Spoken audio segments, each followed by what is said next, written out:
Welcome to my YouTube channel. Thank you so much for watching. My name is Gianni and I help women heal from infidelity and own their worth. In today's video, I want to acknowledge your pain if you're separated during the holiday season. I know what you're going through. My husband and I have been separated many times over the holiday season. Let's see. Back in 2012, when he originally had his affair, we were separated. He came home before Christmas that time. We've been separated in 2017 and in 2018. So I know where you've been.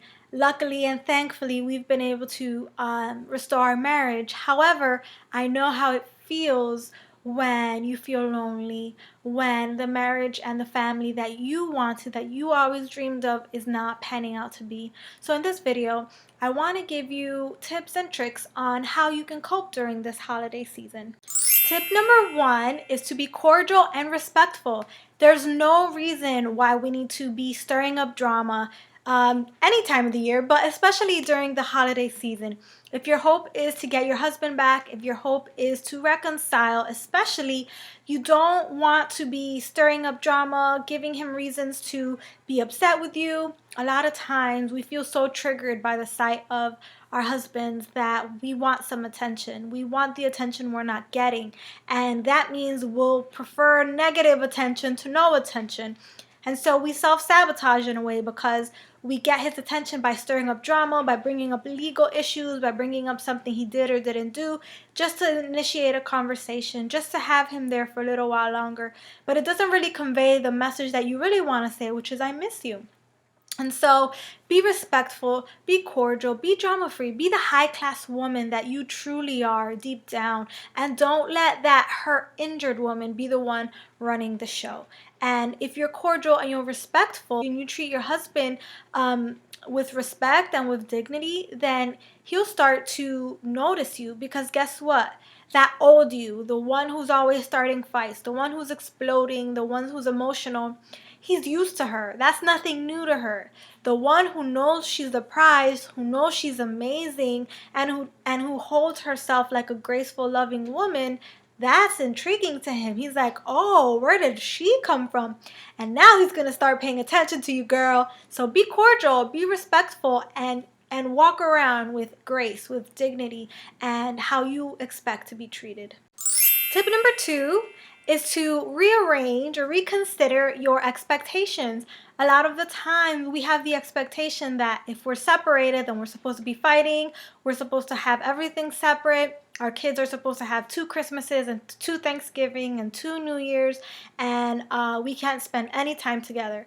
However, it's almost 2020 and things can look a lot differently. Throughout our separation, my husband and I have continued to celebrate birthdays and anniversaries and all the holidays together as a family with our children. Even though we weren't officially together, we want to make sure that our kids still feel like they have a family. And so if that's what you desire, to spend the holiday with your husband, to have him come over for dinner or have him come over in the morning for breakfast on Christmas, whatever it is you desire, express those. Open up the line of communication to see if it's a possibility without blaming him that the holiday looks a certain way. It's not like you can say, oh, you should come over on Christmas morning because since you're gone now, the kids, you won't get to see the kids open up their gifts. Like, you don't want to say things like that, but you can say, I would feel so happy if you were there in the morning when we were opening gifts. Things like that, in order to inspire him to want to participate in your family. And you can create your family to look however you want it to look. It doesn't have to be what society or anyone else says, but what works for you and him and your children. Tip number 3, keep things light and playful. You want to be sexy, you want to be flirty, you want to be open and light. You don't want to discuss heavy topics or controversial things or things that is going to stir up a fight. Just keep it light. Talk about the kids, have fun, laugh, flirt. He's your husband after all. If he's your man, girl, just be open and be receptive to him. Be warm and kind and loving. And when you're together, show him what it would look like for him and that things are different if he was home. Because if you are always bringing up issues and talking about the money and the finances or the legal issues, or don't be a Debbie Downer. Be fun, and it's not about entertaining him, but about embracing this side of yourself that is more feminine, that is more carefree. Let him worry about all the stuff that has to be done, about all the bills that need to be paid, about all the hard stuff for a while, and just relax and enjoy being with your family, enjoy being in his presence, enjoy this time of year. And so when you keep things light and you keep things playful, things go a long way. A common misconception women have is that they should discuss things with their husband when things are going wrong, when things are in turmoil. However, the best time to speak with someone is when things are good, when the communication is strong, when the intimacy is deep. And so since you're not there yet, let go of all the issues, of all the heavy topics, and just be present with him and with your family. It's going to do wonders for your relationships, trust me. Tip number 4 is to let go of the self-pity.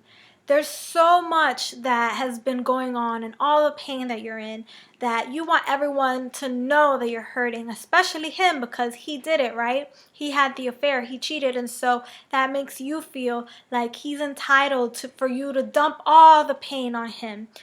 Let me tell you, it's not sexy. Self-pity is not sexy. If you truly want to save your marriage or move your relationship forward, become the woman he first fell in love with, the woman who's happy, who's whole, who's complete, who's confident and self-assured. When we want someone's pity, is because we pity ourselves. It means you're viewing yourself like a victim.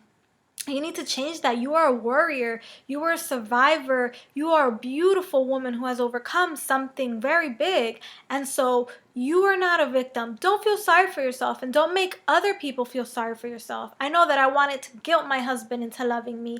I wanted to blame him into feeling sorry for me so that he could feel so bad that he'll want me back, and he'll feel so bad that he'll want to do right by me. That's not how it works. We have to become enticing. Because a lot of times we're bored with ourselves because we've lost ourselves. We don't know who we are. We feel sorry for ourselves and we think that somehow that's going to interest a man. That's not how it works. You have to become interesting to yourself. Do things that you like. Be inspired for your future. Be inspired for your life. Be happy. Be happy for your life. Because if you want to create a happy home, it starts with you. The happy home doesn't start because he's home. It wasn't happy before. Create the happy home that you desire now. You can be happy here in this very moment with or without him. And that's what's going to entice him. It's going to entice him that you're independent, that you're strong, that you're mysterious, that you've changed, that you're emotionally independent. And so this creates an irresistible attraction to him, and you're going to learn to love yourself so much more when you stop feeling sorry for yourself and you focus on creating a happy home now. Show him what he's missing.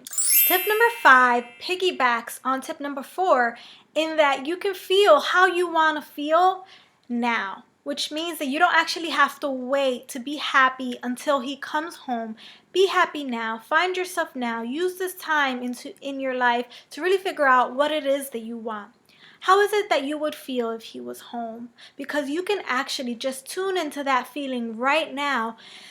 Oh, he's home, and we laugh and we play all day and it's so much fun, and we do things together and we flirt together and we have amazing sex, and he holds me and compliments me, and I trust him and I meet his needs, and it's a mutual relationship and it's so satisfying. You can tune into that and keep going and going because it feels so good to actually feel it now.